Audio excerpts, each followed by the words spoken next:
Good evening. Welcome to episode 114 of Social Chatter. I'm Nick Rishwain here with Christian Karasevich. How about a wave, Christian? How's there everyone it is. Doing well. And our guest tonight is a returning guest, Jessika Phillips. Jessika of Now Marketing Group. Jessika was selected as one of the top 12 global rising stars on social media to watch in 2016. She's on a mission to make relationships the forefront of business marketing. She's known for this outspoken dedication to relationship marketing and lives by her statement that relationships will always be more powerful than marketing. And she believes in being a magnet versus a bullhorn to truly connect with your tribe. I don't think I read that about you last time, Jessika. I'm glad I read it tonight. I gotta say, my welcome, Jessika. Thank you for coming back. You're always a joy, and you're so much more knowledgeable than I am on this stuff. I'm always in the passenger seat with Christian, and so I'm fine with that. My favorite thing about after I met you the first time on the show earlier this year, I think it was, you and Christian were at Social Media Marketing World together, and you guys were down by the ocean, and you were doing the 360 Facebook 360, and it was just fun for me to see. Okay, well, here's Christian. Christian and I think we've met once at Social Media Marketing World 2016, but didn't know each other when we met. So, but it's really nice way to just kind of be there with the crew even when you can't be there. So thank you for coming back, Jessika. What didn't I share with the team, with the group tonight? What didn't I share that I should be sharing about Now Marketing or about yourself? I think that you covered it. We are all about relationship marketing, doing things like this, collaborating with others and building good relationships with good people. And that's what we're about. So you covered it. Awesome. Christian, how's everything where you're at tonight? Oh, everything's great. It's been a really busy week, really early morning, but a lot of good stuff to talk about today. Some big good week. Stuff. Yeah, big week. And for those topics that we don't cover, Christian will have the blog post ready and up with the video replay embedded there, and there will be quite a few more topics on the blog post than we cover on live video tonight. With that, hey, Bernard, welcome. Glad you're here. Bernard Nomberg is a lawyer out of Birmingham, Alabama. He and I are members of a Legal Minds mastermind group. And he's been visiting our show for quite some time. Shall we jump right in tonight, Jessika and Christian? Let's do it. Yeah, sure. So our first story tonight, and Christian, if you'll post these in the comments, I'd really appreciate that. First story tonight comes from TechCrunch this week. Facebook launches collaborative stories for groups and events. So Facebook's combining its Snapchat story. I love that TechCrunch just doesn't even bother calling it Facebook stories. It's Snapchat stories clone with features Snapchat can't match in a bid to boost usage. So I think we've all noticed that the usage on this has been sparse. So starting today, which I think this is November 13th, users of Facebook groups and events will be able to contribute to a Facebook story visible to the rest of the members and moderated by the admins. So this is for Facebook groups and events. Could be fun for parties, weddings, meetups, and more. In essence, these collaborative stories will work like a private hashtag so multiple people can add content, but only those involved can see it.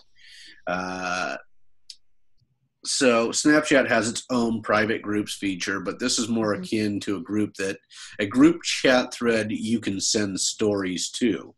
Facebook is enabling groups around hobbies, professions, ideologies, and locations to create niche stories, content that might not appeal to friends, but is appealing to fellow members with a particular interest. And they've got a video here. Jessika and I were spending a little time before going live tonight trying to figure out exactly how it works. I have not tested it in the app yet. Jessika, what are your thoughts on this? Do you think this will increase the usage of their stories section? I don't know. I think it could. Okay. So first of all, I'm a firm believer that micro moments are where we're going in the future of kind of social. And I feel like things are going to go more niche, like with Facebook, people going more into groups. And I think Instagram's taking off and their stories feature. I've spent a lot of time there because I feel like if I'm in a moment and I'm sharing something, I don't want to update, 12 photos sporadically throughout an event or throughout, something that I'm doing that may only be related to a certain group of people. And I don't want to take the time to just specifically say, only show it to these certain people. So I get the concept and I like where they're going with it. And I feel like that's how we are as social media engagers. That's kind of what we want. We want to know what we're involved with and kind of see what other people are involved with. So I see it being used on other platforms like Twitter Moments, Instagram stories. Now I feel like Facebook could have something here. It's just a matter of getting people used to it. Now, when we were testing it out and watching the video, I think we have some theories on it, but I'm with you. I don't know exactly how it works. So I think how it seems like it's going to work is that if you're in a group with people, and maybe let's just say this group, like for example, we have a conference in Lima, Ohio, Social Media Week Lima, and everybody that's in that group is wanting to update photos from that event, that we would be able to, we as in the admin of the group would be able to post photos and start kind of this story off. Other people could see that in their stream if they're also connected to the group with us. So anybody that's connected to the group will see it. And then they can also add to. But here's the kicker. When they're adding to the story, it's going to go to that admin of the group for approval before it's kind of queued in. So as you and I were talking, like that could be a nightmare if you have 5,000 or so members of this group and only how many admins? Can you designate who it goes to? Can you change the settings? Like that's some of the unknown that I don't know yet. Yeah, and I think that was the biggest thing that popped in my mind, and I think we kind of discovered that together. Yeah. But the kind of standout thing to me was, well, if I'm running a group and I got, even if I have 250 people, but we're all at an event, this becomes a real nightmare for me to manage this thing while at the event, while people are trying to post. Christian, what are your thoughts on this? That last part you all mentioned, I mean, that is, I can tell you right now, I mean, to run a Facebook group, it's not easy. I mean, now, you currently have the process of, hey, let me set up questions to have people, give me information when they're joining the Facebook group, which I think is a great, first layer. But then once people get in, it's a lot of work to manage a group, because I mean, personally, I don't really think groups are organized that well. They're hard, sometimes you go into one group and it's sorted a certain way and other times it's not. So I think that this is actually just going to make it more complex. I like the fact that they're actually giving you these, little micro stories that people can create. It makes a lot of sense. If I'm, for instance, at a wedding, let's put this in some perspectives here. If I'm at a wedding, it makes a lot of sense for people to be able to like have a group for the wedding and have people post here and there, versus trying to call all that information, and bring it all together. Well, in that sense. Yeah. Go ahead, Jessica. Oh, sorry. No, I was going to say, they said that they're adding it to events too. So they might not even have to be in specifically a group.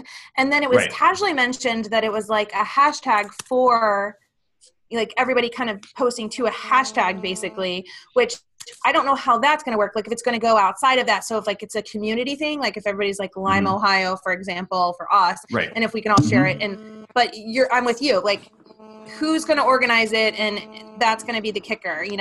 Does it work? Who's going to organize it? Yeah. But I like it. I like the idea of it.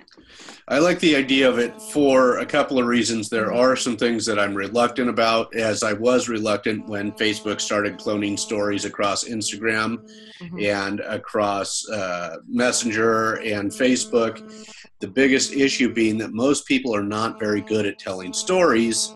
And a lot of the content that people put out in I don't even watch the ones on Facebook any longer. On Snapchat, where I watch the most stories, I watch fewer and fewer of them. And it's a matter of what are you sharing with me that is going to keep me around? And I'm not the events. I could see that, or an event related to a group. I could see that being of value, where people want to see what's going on from different areas. But the story format itself, people have got to really up the game on that. By the way, do you guys, I want to ask this question. Do you guys think that like at some point Facebook could get, I know this is going to probably cause like an uproar, but do you think they could get rid of pages? Because, they're already really, trying to. They're already saying they're moving it to the Explore tab. I think they are. I think they're just going to be like splash information sections, almost like a storefront, really, like a brochure for the brands. Because if they're moving them off, like they say they're going to, from the main newsfeed and only putting them to the Explore tab, like who's going to go on Facebook? Like, I wonder what all my pages that I liked are doing today. I'm going to go check it out. Probably not. They're just going to stay in their newsfeed. So brands are going to have to activate groups and or stories in order to create something interesting. And like to Nick's point, it has to be interesting, for them to do it, or they're going to go into the video game arena and try to create stories there, or just spend all their money on ads and call it a day. But, and everybody's going to they're going to have to spend money on ads with all of this. I mean, groups, I love this feature because groups are an untapped, resource. Like that's a feature that for years I've been saying groups are where it's at, because typically when you go to Facebook and you're in a group, you see that information more than you do a page's updates. Yeah. So, it makes a lot of sense. It just makes me, wonder just overall though. I mean, I think that, this is like Nick said, I mean, people need to get better at telling stories. And like you said, you have to pull out those little segments, but then where does that put pages at in this situation? I think they just have to niche it down more. You can't tell everything to everyone and they get excited about it. Like I put you into our group, Christian, before the social media in the know or now, group for Now Marketing Group. Cause I asked people from our business page, not to deviate too much from what we're talking about here, but because of the update by Facebook saying they're potentially getting rid of pages in the newsfeed, we said, hey, who wants to be in our group? Because here's what we're about posting on our page. We're about posting social media updates and keeping you informed about what's happening there. And we'll share some live videos and a training live video once a week. Do you want to be added to this group? And all the people that commented, I added them to the group and they're super engaged, way more engaged than they were on the brand page. One, probably because they see it now. And two, they feel like it's a more of a connected community. So I feel like people are going to, this is with brands across the board and with social, people are going to start niching down and they have to get super clear on who their audience is to tell better stories and not, we'll have to wonder, what do I need to say to please everyone? They're going to have their own little tribe that they can by the way, to. Go ahead, Nick. No, I was just gonna. I think we've covered this one, and we can go on forever on this. But we have some more stories. Sorry. I think there's a lot of good stuff here. Do you want me to go on, Christian, or do you have a last minute item on that? I just wanted to ask Jessica real quick. I mean, you mentioned people need to get better at figuring out who their audience is. Who do you like? What do you recommend people do for that? Like how does somebody figure out who their customer is? Is there, any certain tips? Look at who their best customers are now, if they have them, right? And say, what are some similarities about them? And what do I do really, really well that helps these people? And then how can I paint a picture in my mind of that ideal customer for me that I know I can help, that I know that I can please, and I know that this person's going to refer me on again and again. So we call it making your persona. A short version of it, you can go to makemypersona.com. It's a free tool by HubSpot. Make it there and start talking to those people. Excellent. Nice. Excellent. Our next story is also a Facebook story. Christian, if you'll post this, comes from Facebook at the end of last week, introducing an easier way to maximize campaign results. This is for Facebook ads. All businesses, this really looks handy, and being that we're trying to target businesses on this show, we decided to keep this as one of the stories tonight. Using campaign budget optimization, advertisers can set one central campaign budget to optimize across ad sets by distributing budget to the top performing ad sets in real time. Campaign budget optimization is available for any campaign objective and is best suited for campaigns with multiple ad sets. So if you have a $100 budget, or let's just say their example here is a $30 budget. With campaign budget optimization, advertisers allow Facebook to distribute their budget across ad sets to get the best results for their campaign.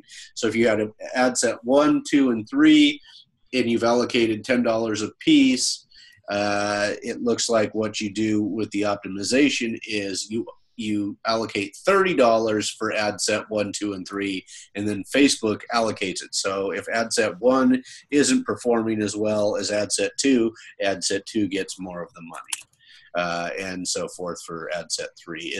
Am I reading this correctly, my social media marketing folks? Yeah, that's how I read it. And Okay. Thank you, Facebook. Thank you. Yeah, I mean, because this is it, right? I mean, sometimes you, with an ad, you're like, oh, geez, this didn't perform at all.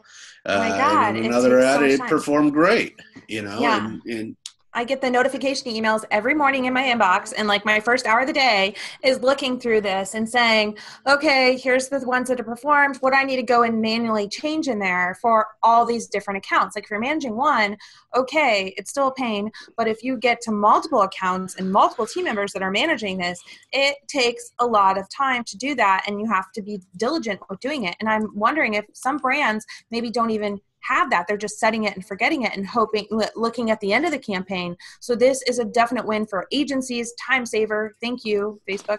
And 2, for small brands, or brands that maybe are setting it and forgetting it. This is going to be a really good save for them, and hopefully increase their ad spend overall because they're going to see better results. I agree. Christian? I'm very glad that they're doing this. I actually like a lot of the moves Facebook is doing with Facebook ads overall, especially lately, because they're making things easier for people. Because right now, a lot of people are having a hard time. A lot of people have a hard time running ads in general. I mean, so I'm glad that they're actually doing this. They're actually making it very easy, or a lot easier for people to be able to use. So it's kind of a silly thing, but it's good to see they're actually doing this to help people. Yeah, and did you see the one ad that they can set on their page for a monthly reoccurring just to like target the local brand awareness? Like little things like that. They are doing a lot with it.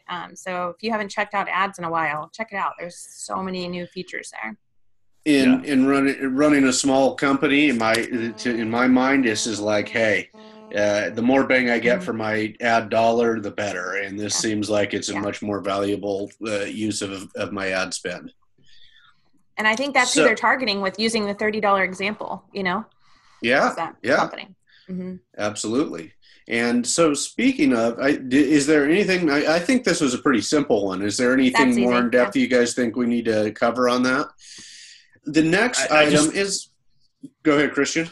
No, good. No, go ahead. The next item was Twitter's $99. A lot of ad related stories tonight, which is important because you got to spend a little money to make money. And Twitter's $99 a month subscription ad program launches into its public beta. This comes from TechCrunch. It was the end of last week. Twitter unveiled their Q3 earnings and that it had been testing this new self-serve advertising subscription aimed, again, at the small business. Service known as Twitter Promote Mode is officially launching with the goal of letting small businesses and personal brands more easily run ad campaigns on their platform by automating them for the price of $99 a month. And so what this will promote, the idea is that the automation could save time and effort because it doesn't require users to create their own ads or start an ad campaign. The tweets that are turned into ads through the new program appear just like any other promoted tweet. That is, they also display the small promoted badge, which indicates they're an ad. The difference is that users don't have to do anything different to have these tweets seen by a wider audience. They just continue to tweet out their same updates, links, and media as before. So the drawbacks on this, for starters, participants cannot choose which tweets are being promoted. So if you're tweeting stuff that's not from your company, because you're factoring in other tweets. I'm sharing something that Bernard has shared or something like that. Bernard's information may be getting promoted and not my own information. You can only toggle Twitter Promote on or off. In addition, the tweets can be only targeted by selecting up to 5 interest or metro locations or regions. So this isn't a broad U.S. entirely or California entirely. You have 5 geolocations that you have to choose from. What are your thoughts on this, Jessica? I don't like it at all.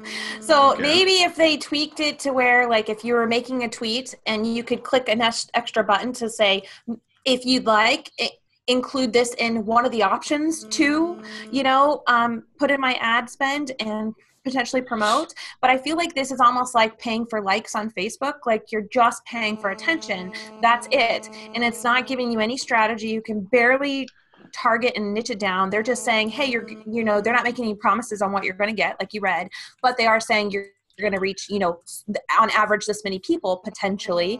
But as you mentioned, like, if you're tweeting out Bernard stuff and hopefully everybody's curating content, you have no control whatsoever right now under what gets promoted. So it could be a popular link that maybe I'm sharing from someone else, and I just spent $100 to promote their company, and I have zero to show for it, except for my face and my Twitter profile got showed a little bit more. Like, right. It makes no sense to me. And I don't have a problem promoting if it's related to our business. Mm-hmm. I don't have a problem promoting having somebody else's stuff in there, especially in that instance where they might, Mo isn't here tonight, but where he wrote the blog post that mentioned our company as one of the, is one of the things that he uses when he's looking for an expert witness. I have no problem promoting that because it serves a dual purpose, right? I want to promote my friends and what they're doing, and it also is beneficial to our business. So I don't mind promoting that, but a lot of what we tweet out is from the brand account is going to be a news item related to some trial that's going on. Well, I don't necessarily want KVIE to be getting the benefit of my ad spend, or CBS Local or something like that getting the benefit of my ad spend. Christian, what are your thoughts on this? I will say this, one word that you mentioned there that I didn't like. I didn't like the word automation. Okay. Here's the thing.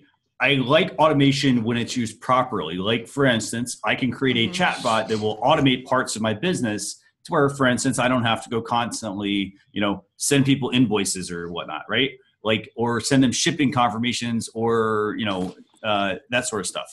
But I don't like it in the fact that, spending $99, it's not the dollar amount here. It's the fact that it's encouraging the wrong habits of people.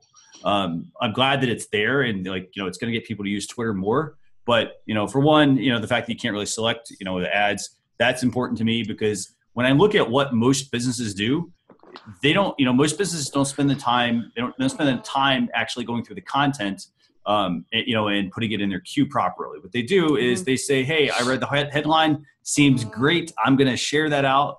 And then, hey, look at that. The other company's going to get promoted.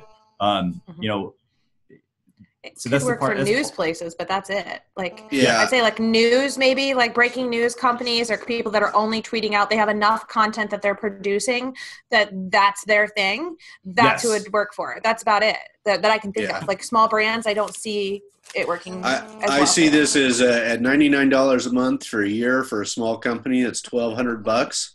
That's a lot. Yeah, it's a lot of money, and I don't see it as being that well spent because the targeting is so poor, right? So if I'm looking to target people in the legal community, then this doesn't necessarily. This might get me pig farmers somewhere, and I don't have anything against them, but that may not do. They may have zero interest in my ad. So that's a good point. That's a good point. You could be actually shoveling in the wrong direction. You could be pulling people in that you don't want in your feed because then it's going to make harder for you to get seen later if you stop paying. So you're absolutely right. Yeah. So, all right. So our next story up, and this is also a rather short story tonight, but I think this goes hand in hand, Christian, with some of the stories that we've had in the last, say, 3 or 4 weeks. Well, it's gone on much longer than that in reality, but verification on Twitter. And this comes from the Twitter support handle. Verification was meant to authenticate identity and voice, but it is interpreted as an endorsement or an indicator of importance. We know by many of the people that we interact with who are in social media marketing who have the check mark that it doesn't mean much of anything. We recognize that we have created this confusion and need to resolve it. We have paused all general verifications while we work and will report back soon. So it meant that you were really important, and that's not the case. And I have a feeling that this is in response to they recently had to go to Congress and testify on Capitol Hill, along with Facebook and Google over Russian interference in the election. And I think this is one of those things that they're trying to make some changes before Congress tries to regulate them some more. That's my take on this. What are your thoughts about it? I think they just probably got overwhelmed because everybody's like, give me the blue check mark. And it's like, getting a Girl Scout, Boy Scout badge or something, I don't know. But I feel like with all their other moves that you're going to talk about, one that we just did, I mean, think of probably how many applications that they're getting. And I think it had to be a manual process.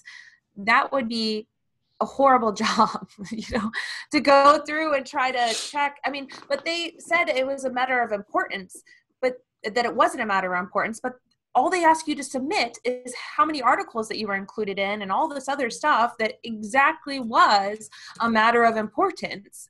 So I don't know. I think they're talking out both sides of their mouth right now, unfortunately. I'm a big Twitter fan.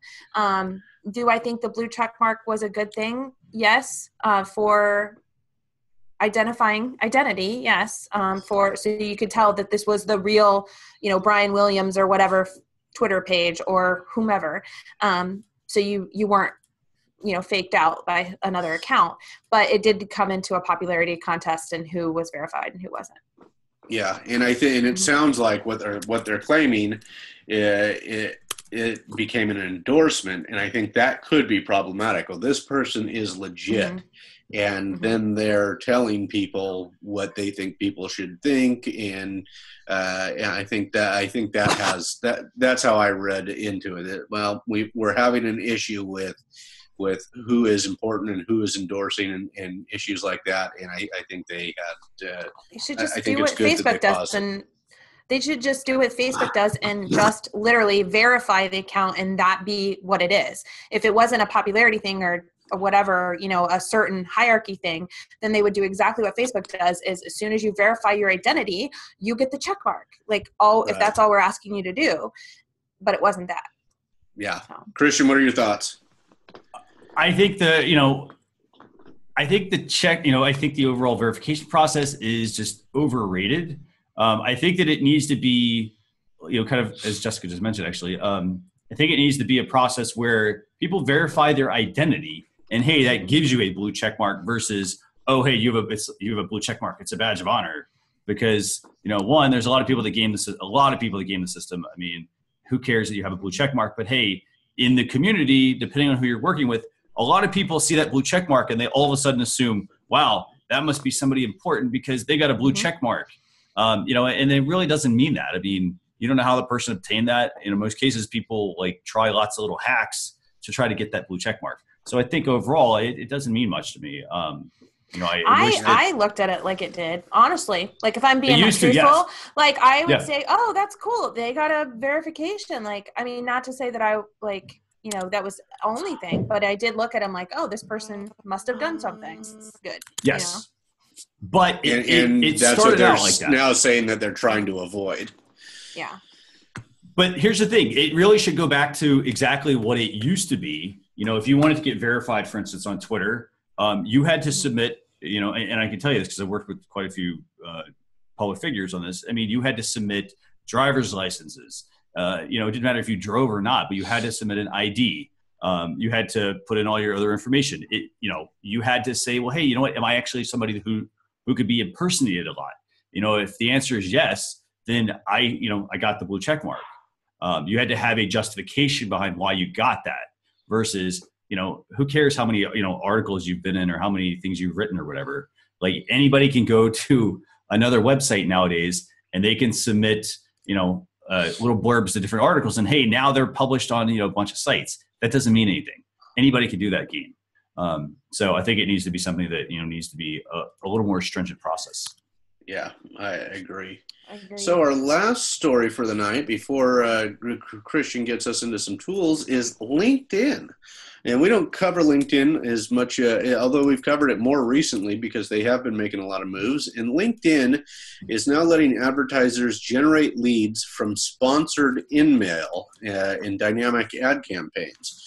So advertisers can also now ask for more information by adding custom questions to their sponsored content and sponsored in-mail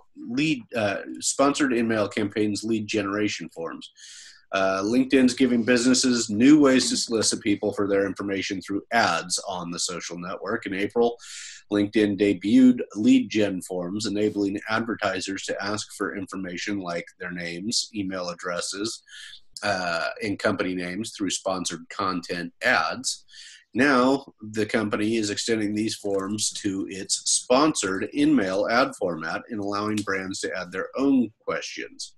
It is also letting brands collect leads through dynamic ad campaigns. So my understanding of I just upgraded to LinkedIn Premium because it was the month free and I wanted to test it out. And I'll tell you what, I have gotten more sponsored in-mail that is not very targeted than I've gotten anything else.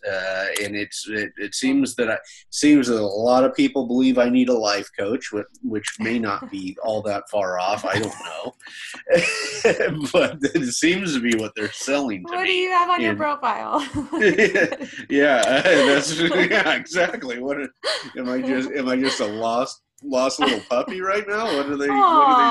You know, so that's what I've been getting in this, but I think that there is, for those when it is targeted and maybe appropriate, where I find something of interest and now I can fill out a form for more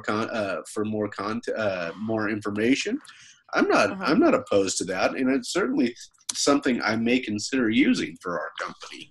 I certainly like a lot of the ads and sales options that they're using. I haven't used them yet, but I have been learning quite a bit about them that I think they may be effective for lead generation.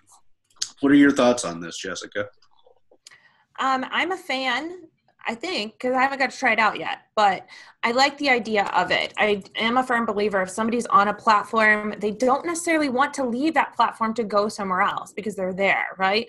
But if you are going to entice them with something, it could be a good move to have the lead gen right there, especially if it's a good call to action and maybe it's related to something that they're already reading. Maybe they're reading how to improve their life, and then they see that life coach ad and maybe take three question test to see if they need a life coach and can then get the response back or whatever it is. But I do like it. I do like that they're keeping it simple with, under 10 questions. I do like that, you can put it in multiple different ways, whether it's sponsored or, within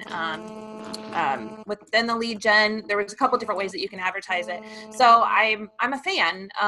I think I just want to see how it works first, but Right. I like the idea of it. I know Facebook had rolled this out year and a half ago, I believe.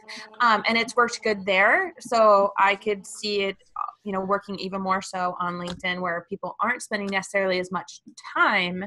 But when they're there, it is more dedicated time. So yes, I agree. Christian, what are your thoughts on this? Have you played with it yet? I haven't played with it yet, but I did spend some time looking through all of the, just a lot of the details of this. And I will say this, I really like a lot of the LinkedIn updates.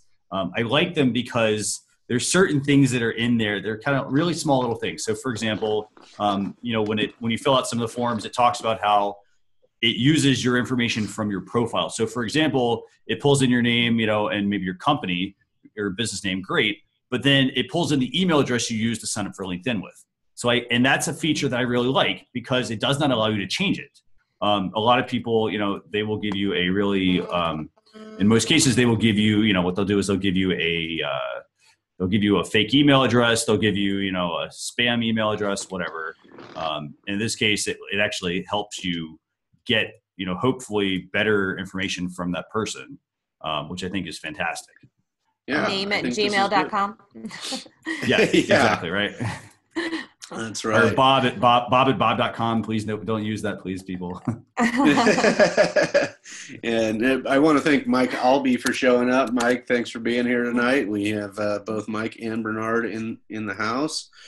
Christian, I think we covered that one sufficiently. We got a few minutes left here for some tools.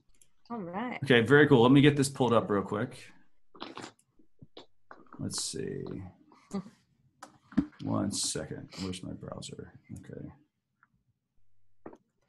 Okay, so let's pull up some tools. Yes.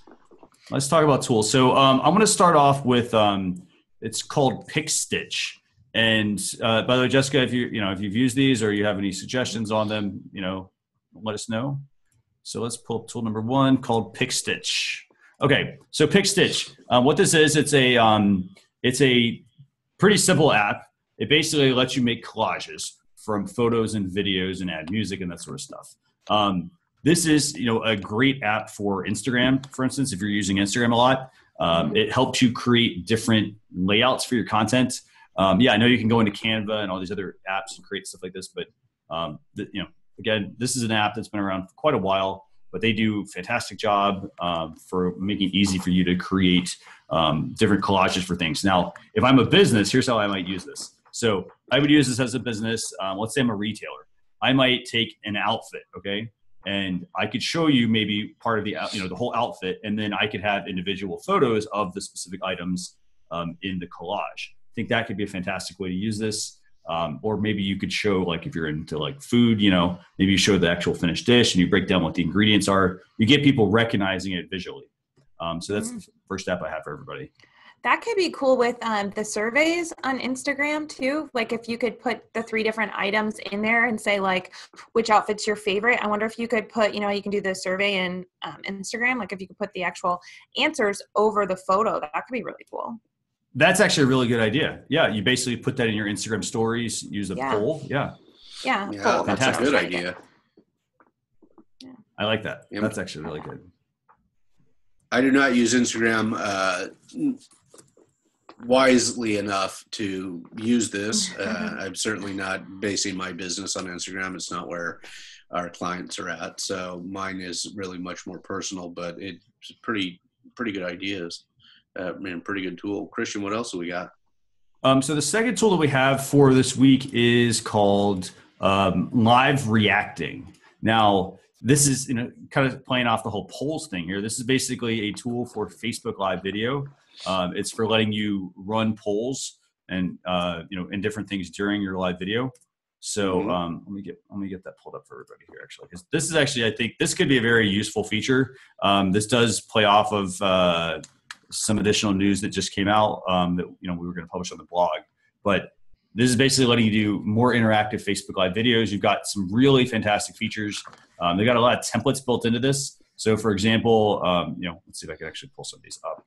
So what this does, you can run pre-recorded video, countdown timers for your events. Think of this. This is an overlay for your Facebook Live video. So just instead of saying, hey, I'm on video now, this is ways for you to, have an engaging intro. So, for example, with a pre-recorded video, have a countdown timer if, maybe you're like 1 hour away or something. Very useful for that. But then you also have voting built into this, which is pretty fantastic. And then you also got voting by comments and whatnot as well. So if you have a very engaged audience watching your Facebook Live videos, fantastic tool for doing something like that. Cool. And this does, by the way, play off of a feature that is also just came out. We are writing more about that on the blog, which is the Facebook Creators app, which is a way for you to add more visuals to your videos. So something to kind of think about here, but this is live reacting. Have you used this before, Jessica? I haven't. I was going to ask you, like, what does this connect to? Do you have to start there? Or like, for example, like I use Blue Jeans. Am I able to tie these together? Like, I'm curious. Yeah. I don't have Blue Jeans, so to actually try that, or I don't use it. So, but I would say, this very likely it's going to integrate with your Facebook account, and then it's going to keep you within the Facebook platform because it's obviously using their API to be able to authenticate and whatnot properly. But I will say from a cost perspective, here's the thing. It's starts at $0. So it's got a free trial. You get a free demo credit, 20 different templates you can access. Obviously there's no software required either, which is pretty fantastic because the average person using Facebook Live video, you don't necessarily need to have that technical background to create something like this. So that's that. And then if you want credits, it's basically $4 a credit, or you can pay per month, which will give you like 5 credits for $15. And you can get up to like 12 credits for like $30. So basically getting credits for your live video that you can use. But also there's post scheduling and whatnot too. So it's pretty fantastic cool. with what you're getting. Try it out. Oh, and just a quick tip. The 1 credit is 4 hours of live streaming. So for example, if you get 5 credits per month, that would be 20 hours of live streaming. I wonder if it breaks it up or if it counts like each stream as their own, or if it literally like has a countdown timer. I have a ton of questions. Never mind. I'll just like try it out. I am very curious about how this works. I will say this. I like the fact that you can add engaging, these engaging elements to your content. I love that part. I will caution everybody, with apps overall, when you do use an app, you do have to be careful. You give permission to an app to let them have access to your account and that sort of stuff. Just make sure it's a kosher app. Make sure it's an app that, somebody can actually use without getting in trouble. Instagram has this a lot of times. People create apps and they don't really, a lot of them are created skirting a lot of the API things. Yeah. Yeah. And don't follow the terms of service oftentimes. Yeah. Yeah. All right. Well, that's that, everybody. So thank you. Jessika Phillips was our guest tonight. Jessika, can you tell us for the comments where people can find you? Absolutely. You guys can connect with me on any of the social platforms at Jessika, Jessika, Phillips, Phillips, or at nowmarketinggroup.com. Oh, I was going to put the @ symbol, Now Marketing Group. .com and autocorrect. There we go. Well, thank you so much, Jessika. It's always a pleasure to have you. Really, really appreciate it. You're in Lima, Ohio. Is that correct? That's correct. So we're Now Marketing Group is okay. Excellent. Christian, any last thoughts for tonight? What was that, Jessica? I said, thanks for having me. I always have fun with you guys, so thank you. Oh, here's the thing. We were putting together a list of guests. We're who should we have on? And we're like, what, Jessica? Because, we love just the personality, not just the personality, but just the wealth of information that's there as well. So, great information. Parting thoughts. Next week, it's Thanksgiving in the States. So we're not going to have a show. We'll probably have maybe like a recap or something like that goes out. But I want to, wish everybody happy Thanksgiving ahead of time. For those of you who celebrate that, and then also we'll resume the show the following week, Thursday. Let's see, what's the date on that, Nick? Do you have it offhand? No, I don't have it on hand, but I'm imagining it's going to be the 30th. The 30th, yeah, the 30th at 10 p.m. Eastern Standard Time. So yeah, with that, and hopefully we will be back on Facebook Live for that. Yes, hopefully. So all right, everybody. Thank you, and we'll get the blog post out tomorrow. Are we having it out tomorrow or the next day? Should have it out. Let's see, what's today? Thursday. So Friday. I'll have it out Friday. Actually, Friday for those of us who are stateside. All right, everybody. Have a good night. Thanks again, Jessika. Thanks, Jessica. Have a good night. Bye. See ya. Bye. See you.